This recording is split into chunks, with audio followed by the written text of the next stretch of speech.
ايه رأيك نخليه شهر ما فيهوش نكد، ما فيهوش زعيق، ما فيهوش البيت كله سامع صوتي وانا بتخانق انا وجوزي. تعالوا نخلوه شهر كله بهجة وتكبير دماغ وتغاضي، مش عشان نن عين جوز حضرتك، لكن عشان نن عين العيال. طول السنة بنتشاكل، طول السنة في نكد، طول السنة الجيران سمع صوتنا، طول السنة بنتكلم في نفس المواضيع النكد اللي ما بتتحلش. اوعي تفتكري ان شهر رمضان شهر صيام عن الاكل والشرب بس، تبقي فاهمة شهر رمضان غلط.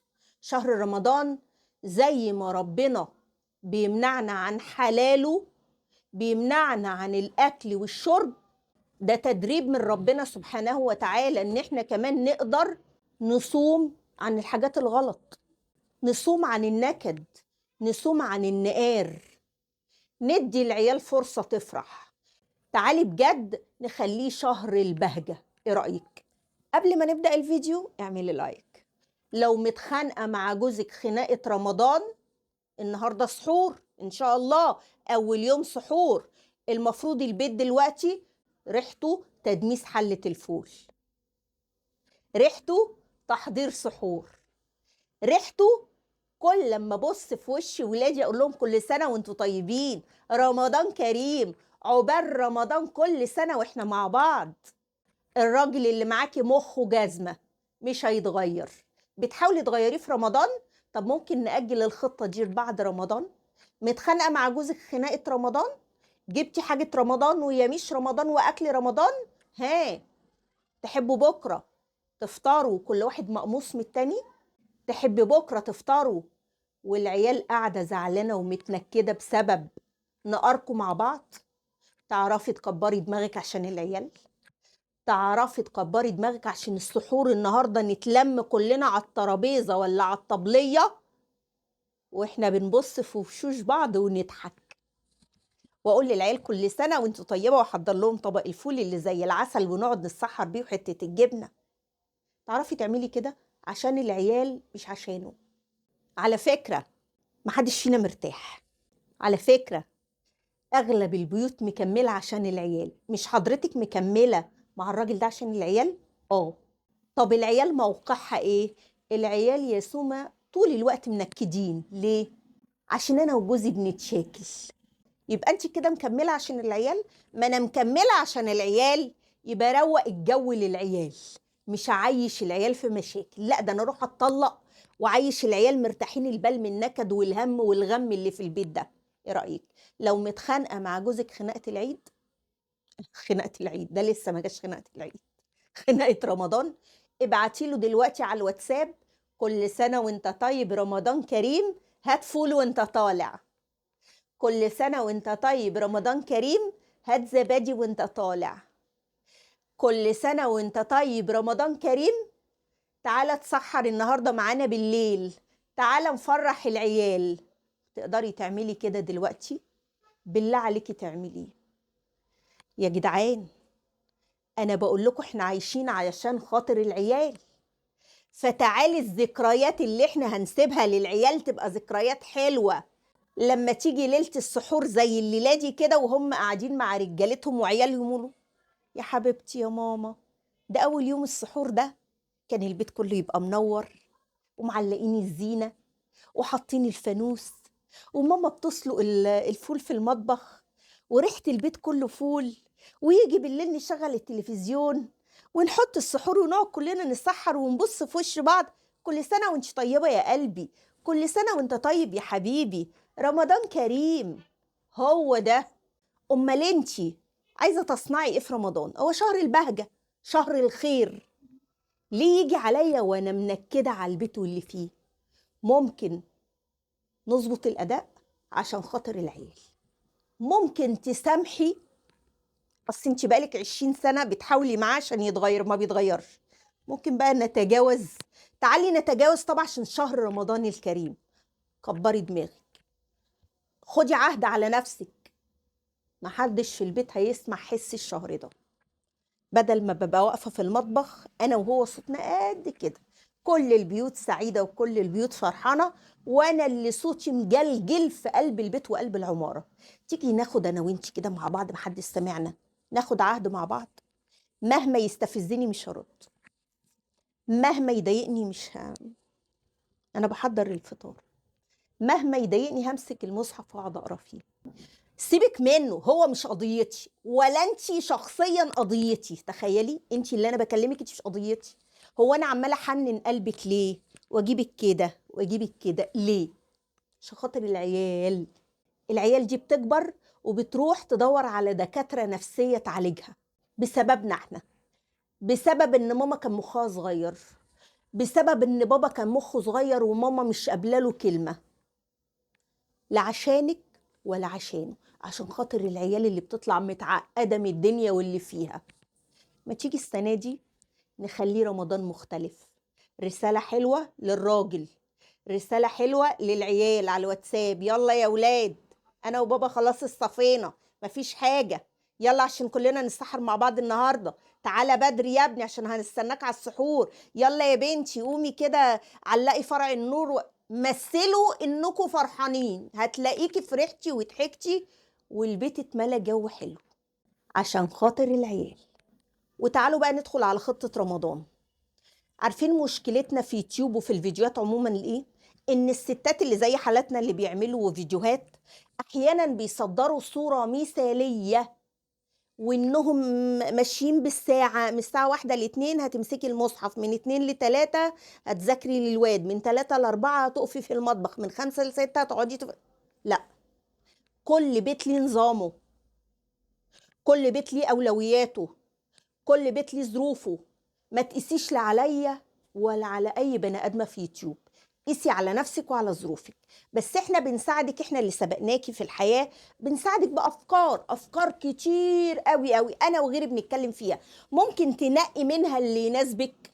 يعني الاقي بعض السيدات تقول لي يا سومة أنا عايزة 30 أكلة على قد 30 يوم في رمضان. لا مش صح ده. ليه؟ لأن ظروفي غير ظروفك، مادياتي غير مادياتي.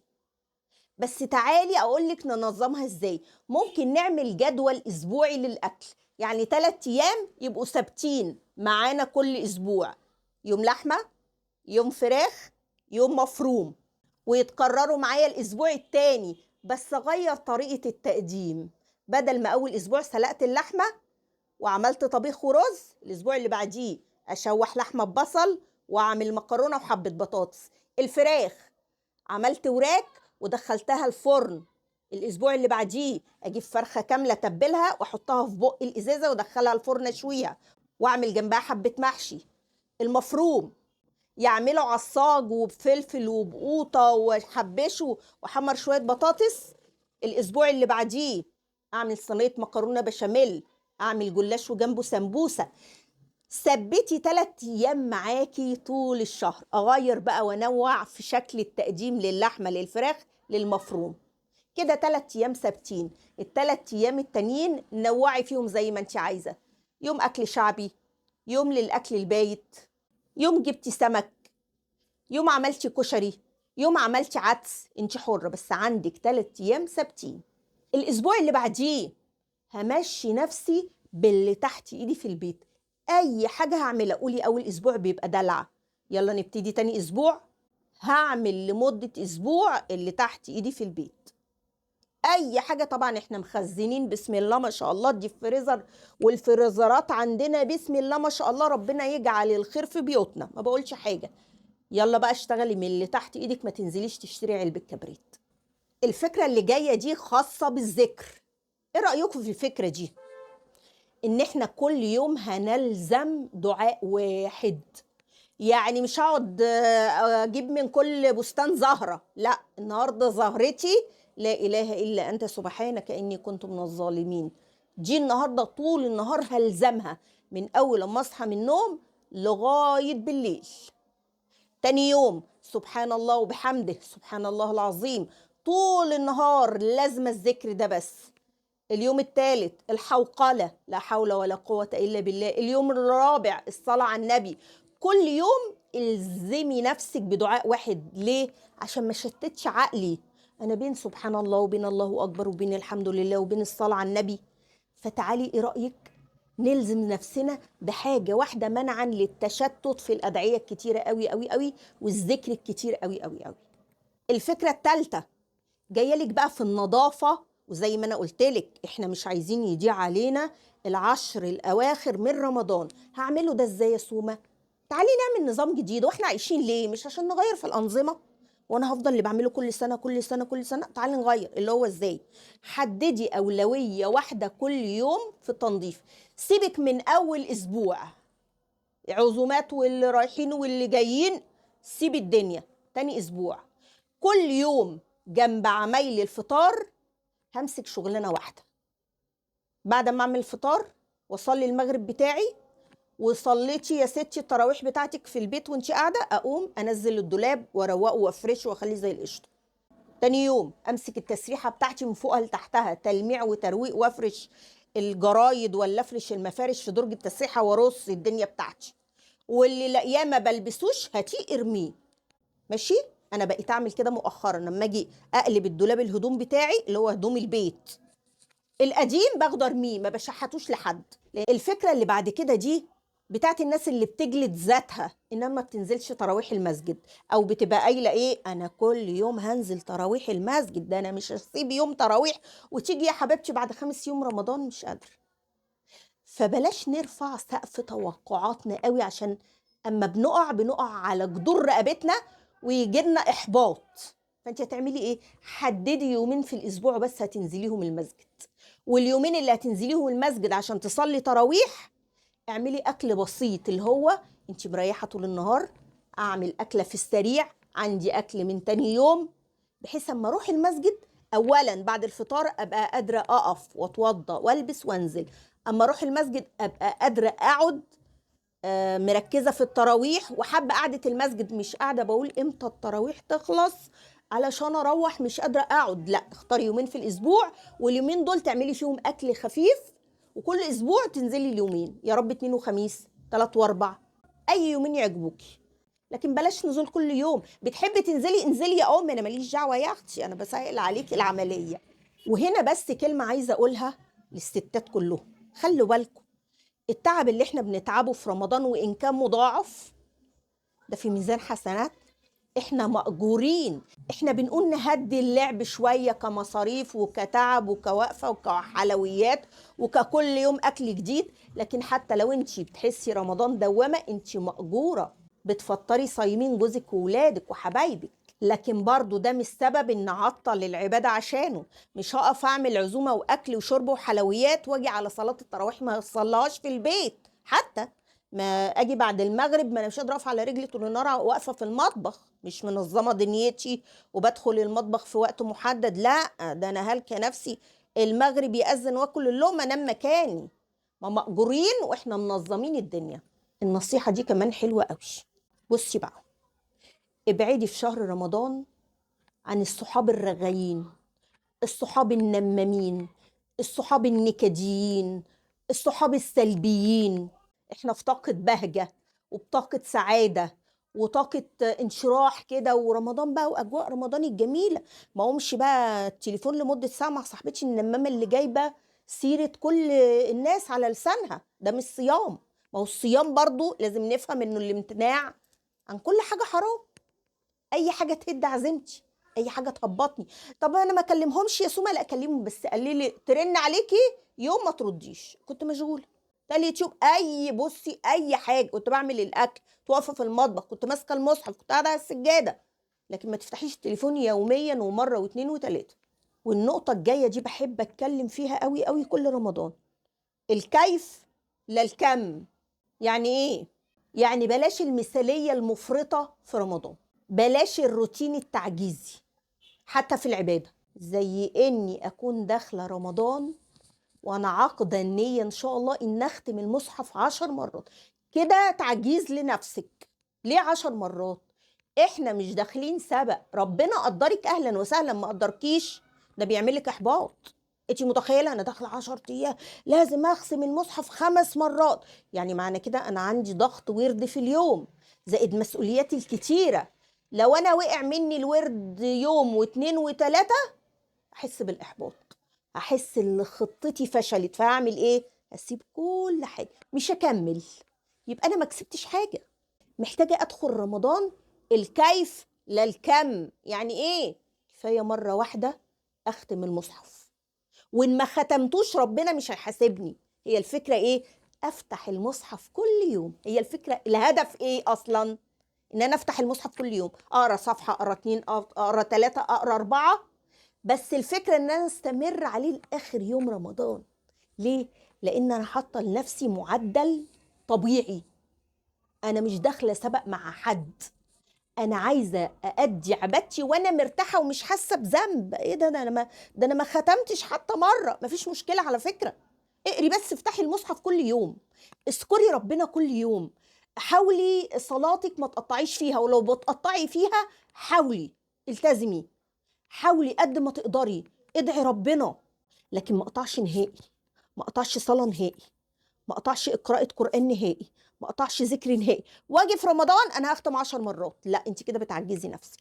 النقطة اللي جاية دي حلوة قوي. انا بعمل ايه عشان اقطع فرجتي على المسلسلات؟ ما بتابعش اول حلقة. تعالي كده، امبارح بدأوا مسلسلات، ما هي بنتي قاعدة اتفرجت، والنهارده هيبدأوا مسلسلات وبكره. ما تتفرجيش اول يوم وتاني يوم على المسلسلات. اول يوم ضيعي اول حلقة وتاني حلقة، هتفقدي بعد كده ان انت. ما انا ما اتفرجتش على اول الحدوته، ما انا مش فاهمه انتوا بتتفرجوا على ايه، هو ده بيقول ايه وده بيعمل ايه ودي راحت فين. شغفك تجاه ان انت تكملي المسلسل. ما هم بيعملوا ايه في المسلسل؟ اول حلقه دي بتبقى التركيز الكامل، حاطين فيها ايه تقلهم في الحدوته عشان يجذبوكي تتفرجي. انت بقى ما تتفرجيش على اول حلقه اللي بتشد دي. انا امبارح ما اتفرجتش، والنهارده مش هتفرج، وبكره مش هتفرج. جدعه بقى قاعديني قدام التلفزيون، ما انا مش فاهمه حاجه. انتوا بتتفرجوا على ايه؟ بنتي بتتفرج، هي حره. لكن انا عندي حاجات تانية عايزه اعملها. عيله ولسه شابه زيها زي ولادنا كلهم، ما عصرهاش. لكن بعمل ايه؟ قبل الفطار ما بفتحش التلفزيون، وهم الحمد لله استسلموا على كده. بيبقى بنساعد في المطبخ، هي قاعده ماسكه المصحف، انا قاعده معاها، بنظبط حاجه في البيت. لكن بعد الفطار سيبوا العيال، خليهم ينبسطوا، دول شباب صغير. لكن انا ما تتفرجيش لا على اول حلقه ولا تاني حلقه وتفرجي كده، مش هتقدري تقعدي تاني قدام المسلسل. ما انت مش فاهمه هما بيقولوا ايه.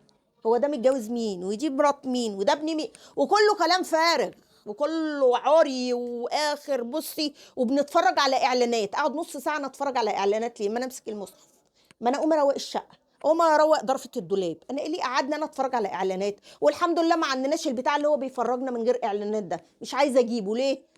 عشان العيال ما يفضلوش لازقين المسلسل ورا المسلسل ورا المسلسل ورا المسلسل. دي شغلانه يا اختي ما يعلم بالله ربنا. النقطه اللي بعد كده بتقولك اتخلصي من جمله انا مش هقدر، انا مش هنفع، انا مش هتغير، اصل انا مش هقدر. ما فيش حاجه اسمها كده. وما تقوليش لنفسك كده عشان مخك بيصدق الكلام ده. لا، هتقدري. بتقطعي في الصلاه وايه يعني؟ استمري وادعي ربنا وانت راكعه، يا رب ثبتني على الصلاه بقلب كده وبحب. يا رب عشان خاطري، عشان خاطري يا رب ثبتني على الصلاه. ارضى عني يا رب، ارضى عني يا رب. ما تقطعيش الصله، ما هي الصلاه دي هي الصله. بتقطعي فتفقدي الامل.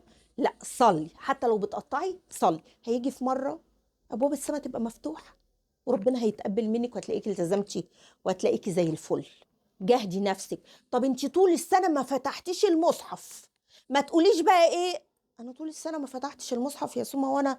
ربنا بقى، ربنا بقى، اه ربنا هيقبل التوبه وهيقبل جهادك. ويمكن تكون دي البدايه. ما تفتحي، ممكن تفتحي المصحف، ابدأي ان انت كل يوم هتقري صفحه واحده، صفحه واحده. انا عايزاكي تحطي روتينك في العباده على قد طاقتك. مالكيش دعوه بيا، مالكيش دعوه بفلانه اللي بتقول لك اختمي 5 مرات، مالكيش دعوه بعلانه اللي بتقول لك اختمي مره، كل يوم اقري جزء. قدري انت طاقتك. ما تقدرش، جهدي نفسك، حاولي. مش قادره، خدي اللي يكفيكي. انا قدرتي افتح المصحف مره واحده. تقيل، افتحي صفحة واحدة من المصحف كل يوم. قليل دائم خير من كثير منقطع. آخر نصيحة ليكوا بقى يا ستات، صالحي جوزك النهاردة. اسمعي من أختك، أنا عمري نصحتك نصيحة وخبت؟ لا. انت جوزك متشكلين، ها هتتصالحوا امتى؟ احنا بنقعد يا سوما يجي 10 ايام كده عقبال ما نتصالح. هيكون عدى 10 رمضان؟ ال10 ايام دول كلهم العيال منكده فيه. العيال ما بتقعدش قدام التلفزيون، ما انا بحط لهم الاكل واخش افطر انا لوحدي، او بعد ما هو يقوم اقعد انا افطر. والعيال يا سوما بقى ما هو مضايقك بقى له كام سنه؟ 20 سنه. ما زهقتيش؟ انت عندك 3 عيال اعتبريه العيل الرابع، عندك 5 عيال اعتبريه العيل، عندك عيل بلوى اعتبري جوزك البلوى ده انه اختبارك في الدنيا. ربنا ابتلاكي بعيل عاق، هتعملي ايه؟ هترميه في الشارع؟ مش هترميه. وملوش حل وما بيتغيرش، ونفس المواضيع بنتكلم عليها وبنتخانق عليها. ممكن توقفيها؟ يعني لما بنفتح سيرة امه اخرها نكد. اقفلي بقك ما تفتحيش. اهم حاجة عيشي مبسوطة على قفا امه وعلى قفا اخته وعلى قفا ابوه وعلى قفا اخوه. عيشي مبسوطه وعيشي ولادك مبسوطين. العيال بيجي لهم اكتئاب وبيجي لهم اضطرابات، انتوا مش داريانين بحاجه. كل واحده ملهيه في جوزها وتقول لي مطلع عيني. العيال ضاعوا في تعليم وضاعوا في نفسيه وضاعوا في اهتمام وضاعوا في بلا ازرق وضاعوا في نكد. حرام. ابعتي لجوزك رساله دلوقتي، تعالى يا ابو فلان، تعالى ترزي نسحر كلنا ان شاء الله النهارده مع بعض. كل سنه وانت طيب ورمضان كريم. ما هو لازم اللي يجي يعتذر عشان العيال، عشان لمة العيال. العيال ما يبقاش كل البيوت مبسوطة والعيال كلها زي العسل في البيوت وقاعدين على الطبلية بيضحكوا فاتحين التلفزيون وقاعدين وانت قاعدة واعمل كده وانت عاملة كده وتخبطوا في الاطباق وترزعوا. العيال تقوم ما تاكلش، وكل عيل يزنق في أوضة يا عيني يقعد متنكد وحزين. العيال طب انت وهو مش متفقين بتقومي تجيب 4 عيال ليه؟ منكدين على امهم ليه؟ حرام عليكم، حرام عليكم. مش بقولك انت لا انت قضيتي ولا هو قضيتي، العيال قضيتي. بعتي له رساله النهارده الصالحين، بدل ما يعدي 10 ايام في نكد وفي الاخر هتتصالحوا. يعني انت في الاخر هتتصالحي. وبرضو خناقه العيد، نتخاصم ال4 ايام العيد واليوم الخامس نتصالح. يا نهار اسود، طب احنا المفروض نتصالح في العيد عشان ده عيد، بنتصالح بعد العيد ليه؟ ما انا افضل مكمله بقى. ما انا ضيعت العيد على العيال. انا ضيعت العيد على العيال وضيعت رمضان على العيال، وجينا بعد رمضان يصوم الصفينه. يا حلاوتك. وضيعتي رمضان على العيال وضيعتي الذكرى الحلوه على العيال وفرحه العيال والفوانيس والعيال اللي بتعلق زينه. ده في ستات لسه ما علقتش زينه وتقول لك انا متنكده، ده منكد عليا. ربنا ينكد على امه. اتشي مالك؟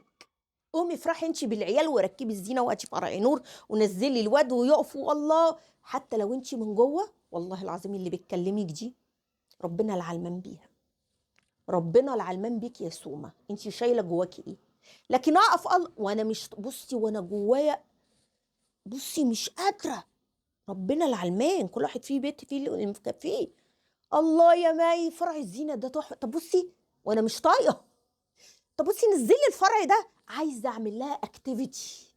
اقول لا يا ماي نزلي الفرع ده من هنا ركبيه هنا. تصدقي مش حلو؟ لا. وانا مش شايفه ومش مركزه، بس اللي هو ايه بتفاعل مع العيال. هاتي يلا فرع، هاتي نركب. ايوه بصي طب دلدلي دي شويه، طب ما ترفعي دي شويه. فالعيل ان شاء الله بعد ما احنا نمشي بالسلامه تقول لك دي ماما تقف معايا وبنعلق الزينه. وكانت لازم ماما تعلق الزينه، ما ينفعش رمضان يجي الا لما تعلق الفانوس. ما ينفعش ماما. هو احنا هنسيب لعيالنا ايه؟ احنا الحمد لله هنسيب لهم فضل ربنا، ما احناش هنسيب لهم الملايين، احنا هنسيب لهم الذكرى. سايبه لهم ايه حضرتك انت وابوهم؟ نكد. فايه رايك تتفقي انت والراجل النهارده؟ بقول لك ايه، تيجي نتفق اتفاق شهر رمضان كده، نعمل تحدي. ايه الحاجات اللي بتضايقك مني انا مش هعملها، وانت حاول قلل الحاجات اللي بتضايقني منك. طب ليه؟ ربنا هداكي. ربنا هداني ان شاء الله، يا ربنا يهديني ويهديك. بس تعالى ما حدش يسمع صوتنا الشهر ده. تعالى الشهر ده ما حدش يسمع صوتنا في البيت. تعالى الشهر ده ما نتشكلش. تعالى الشهر ده نطنش بعض. ايه رايك؟ انا هطنشك، هعتبر ان انت مش موجود البعيد. هعتبرك ما تقوليلوش طبعا البعيد، انا بقول لك انا البعيد. هعتبرك البعيد مش موجود. ايه رايك؟ وانت تعتبرني البعيده مش موجوده. ليه؟ عشان العيال. العيال مالهاش دعوه، انا وانت مش طايقين بعض. مش طايقاك. العيال مالهاش دعوه. لا ما تقوليش مش طايقاك، هيعمل لك ليله وهليله. هيطلقها. اوعي تقولي له كده، مش قصدي يا مي، والله ما عارف، هي بتشتمه من جواها. يا بعيد، يا بعيد. تعالى نتلاشى بعض. اللي بيضايقك مني انا مش هعمله بجد. اه والله. طب وانا هحاول برضه الم الدور عشان العيال. وايه اللي غيرك؟ ربنا بيغير، ربنا قادر يغير ولا يتغير، وهكذا. تعالي كده خدي قرار مع نفسك، رمضان ده يبقى رمضان البهجة والخير، والعيال ينعنشوا كده، العيال ينعنشوا، نكون احنا السبب ان شاء الله بالنية اللي احنا بنحطها. تعالي بقى النقطة الأخيرة اما اقولها لك. انا ساعات قبل ما ادخل المطبخ بعد العصر كده على طول اجمع كنت اسراء ومي، واديهم كل واحده مصحف وانا افتح المصحف، وكل واحده تقرا السطرين كل واحد. طب لو ولادي صغيرين ما بيعرفوش يقروا، كفايه ان هم ايه يشاوروا وانت تقري بصوت عالي، ونقرا كل يوم صفحه واحده مع بعض. انت مش محتاجه مع اولادك انك تقعديهم وتذنبيهم نص ساعه. لا انا عايزه العيل يتعود بس مسكه المصحف. بعد ما تصلي العصر تعالى يا محمد، تعالى يا احمد، تعالى يا اسراء، تعالى يا مي، كل واحد يجيب مصحفه. وهي يا ماما ما بنعرفش نقرا ممكن نغلط. عادي يا حبيبي اقرا واغلط عادي. تعالى حبيبي اقرا، لو ما بتعرفش تقرا انا هقرا، بس انت شاور على الكلمه معايا كده. وحضرتك تقري الصفحه دي. قاعدين بصي بالعافيه وبياكلوا بصي، قاعدين مكانهم بيفركوا. قولي له صفحه واحده هنقراها احنا الثلاثه، هنقراها احنا الاربعه، صفحه انا هقراها بسرعه. المهم تبقى عاده يلزموها معاكي، عشان كمان يعملوها في بيوتهم، ويبقى ولادي طالعين من رمضان في عاده كلنا بنقعد نعملها. وبس كده، ده كان الفيديو بتاعي النهارده، اتمنى ان انتوا تكونوا انبسطتوا منه. متنسوش اللايك والاشتراك في القناه. مرضتش انوه في اول الفيديو عشان ما تزهقوش ان انا فتحت باب الاستشارات والدعم النفسي للسيدات. هتلاقي في رقم دلوقتي ظاهر على الشاشه، ده رقم الواتساب. لو عايزه تعرفي تفاصيل الاستشارات والدعم النفسي ابعتي على الواتساب واعرفي كل التفاصيل. وطبعا ما تنسيش اللايك، وما تنسيش تسيبي لي دعوه حلوه ليا ولبنتي اسراء ومي. اشوفكم على الف خير في الفيديو الجاي ان شاء الله. بحبكم جدا. مع السلامه.